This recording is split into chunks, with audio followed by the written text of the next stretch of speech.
T20 ഫോർമാറ്റുകളിൽ നിന്ന് സമീപകാലത്ത് വിരമിച്ച ഇന്ത്യൻ ക്രിക്കറ്റ് ഇതിഹാസ താരങ്ങളായ വിരാട് കോഹ്ലിയും രോഹിത് ശർമ്മയും ഇപ്പോൾ ഏകദിന ക്രിക്കറ്റിൽ മാത്രമാണ് ശ്രദ്ധ കേന്ദ്രീകരിക്കുന്നത്.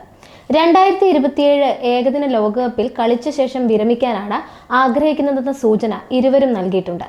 എന്നാൽ കരിയറിന്റെ അവസാന ഘട്ടത്തിലെത്തിയ സൂപ്പർ താരങ്ങൾക്ക് അതിന് കഴിയുമോ എന്നാണ് അറിയേണ്ടത്. കോഹ്ലിയും രോഹിത്തും 2027 ലോകകപ്പ് കളിക്കില്ലെന്നാണ് തന്റെ അഭിപ്രായമെന്ന് ഇന്ത്യയുടെ മുൻ ക്രിക്കറ്റ് ഇതിഹാസം സുനിൽ ഗവാസ്കർ നേരത്തെ തുറന്നു പറഞ്ഞിരുന്നു. ഈ വിഷയത്തിൽ പ്രതികരണവുമായി ഇപ്പോൾ മറ്റൊരു മുൻ ഇന്ത്യൻ നായകൻ സൗരവ് ഗാംഗുലിയും രംഗത്തെത്തിയിട്ടുണ്ട്. രോഹിത്തും കോഹ്ലിയും അപ്രതീക്ഷിതമായി ടെസ്റ്റിൽ നിന്ന് വിരമിച്ചതിന്റെ അലയൊലികൾ ഇനിയും നിലച്ചിട്ടില്ല. 2027 ഏകദിന ലോകകപ്പിന് ഇനിയും 2 വർഷത്തിലധികം സമയമുണ്ട്. അപ്പോഴേക്കും കോഹ്ലിക്ക് 39 വയസ്സും രോഹിത്തിന് 40 വയസ്സുമാകും. ഫോമും ഫിറ്റ്നസും നിലനിർത്തിയില്ലെങ്കിൽ ഇരുവരെയും കൈയൊഴിയുമെന്ന് സമീപകാലത്തെ BCCIയുടെ നിലപാടുകളും വ്യക്തമാക്കുന്നുണ്ട്.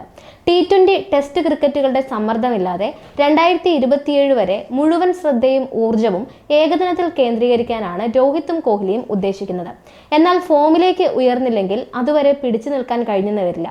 ഇനിയുള്ള ഏകദിനങ്ങളിലെല്ലാം കളിക്കുകയും ലോകകപ്പ് വരെ ഫോം നിലനിർത്തുകയും ചെയ്യേണ്ടതുണ്ട്.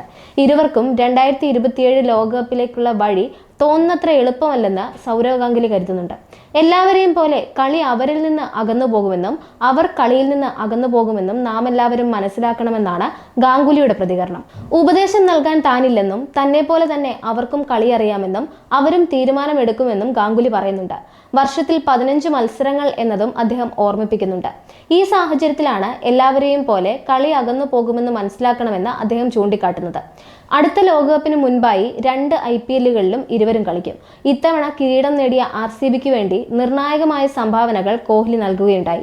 ടെസ്റ്റിൽ തുടർച്ചയായി ബാറ്റിംഗിൽ പരാജയപ്പെട്ടതാണ് ഇരുവരുടെയും വിരമിക്കലിലേക്ക് എത്തിച്ചിരുന്നത്. കഴിഞ്ഞ ഓസ്ട്രേലിയൻ പര്യടനത്തിൽ 8 തവണയാണ് ഓഫ് സ്റ്റംപിന് പുറത്തുകൂടി വന്ന പന്തുകളിൽ കോഹ്ലി സമാനമായ രീതിയിൽ പുറത്തായത്. ദക്ഷിണാഫ്രിക്കയിൽ 1-2 പരാജയപ്പെട്ടപ്പോഴാണ് കോഹ്ലി ഇന്ത്യയുടെ ടെസ്റ്റ് ക്യാപ്റ്റൻ സ്ഥാനം രാജിവെച്ചത്. ലോകകപ്പിന് ശേഷം T20 ക്യാപ്റ്റൻ സ്ഥാനം രാജിവെക്കുമെന്ന് കോഹ്ലി ടൂർണമെന്റ് ആരംഭിക്കുന്നതിന് 1 മാസം മുൻപ് പ്രഖ്യാപിച്ചതും ഇതുപോലെ അപ്രതീക്ഷിതമായിട്ടായിരുന്നു. റെഡ് ബോൾ ക്രിക്കറ്റിൽ കോഹ്ലിയുടെ കീഴിൽ ഇന്ത്യ ആധിപത്യം തുടരുമ്പോഴായിരുന്നു ഇത്. ഓസ്ട്രേലിയയിൽ BGTയിലെ ഇന്ത്യയുടെ മോശം പ്രകടനത്തിന് ശേഷം രോഹിത് ശർമ്മയ്ക്ക് പകരം ഇന്ത്യയുടെ ടെസ്റ്റ് ക്യാപ്റ്റനായി തിരിച്ചെത്താൻ കോഹ്ലി ആഗ്രഹിക്കുന്നുവെന്ന തരത്തിലുള്ള റിപ്പോർട്ടുകളും പുറത്തു വന്നിരുന്നു. മുൻ ഇന്ത്യൻ ഹെഡ് കോച്ച് രവി ശാസ്ത്രിയുടെ സ്ഥിരീകരണവും പിന്നീടെത്തിയിട്ടുണ്ട്. 2025 മെയ് മാസത്തിൽ ടെസ്റ്റ് കരിയർ അവസാനിപ്പിച്ച കോഹ്ലി 123 മത്സരങ്ങൾ കളിച്ചിട്ടുണ്ട്. 46.85 ശരാശരിയിൽ 9230 റൺസും നേടി. ഇതിൽ 30 സെഞ്ചുറികളും ഉൾപ്പെടുന്നുണ്ട്. ഏകദിനങ്ങളിൽ രോഹിത്തും കോഹ്ലിയും മികച്ച ഫോമിൽ തന്നെയാണ്. അടുത്തിടെ ഇന്ത്യ ചാമ്പ്യൻസ് ട്രോഫി കിരീടം ചൂടിയപ്പോൾ 1 സെഞ്ചുറിയും 1 അർദ്ധ സെഞ്ചുറിയും ഉൾപ്പെടെ 54.8 ശരാശരിയിൽ 218 റൺസ് കോഹ്ലി നേടിയിരുന്നു. രോഹിത് 180 റൺസും കുറിച്ചു. ന്യൂസിലൻഡിനെതിരായ ഫൈനലിൽ നേടിയ നിർണായകമായ 76 റൺസ് ഉൾപ്പെടെയാണിത്. ഓസ്ട്രേലിയയിലും ന്യൂസിലൻഡിലും നടക്കാനിരിക്കുന്ന ഏകദിന പരമ്പരകൾ ഇരുവർക്കും പ്രധാനമാണ്.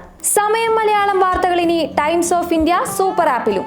ഇതിനായി പ്ലേ സ്റ്റോറിൽ നിന്നോ ആപ്പ് സ്റ്റോറിൽ നിന്നോ times of India app install ചെയ്യൂ. മലയാളം ഭാഷ തിരഞ്ഞെടുക്കൂ. വാർത്തകൾ ആസ്വദിക്കാം. എല്ലാം ഇനി സമയത്തിൽ.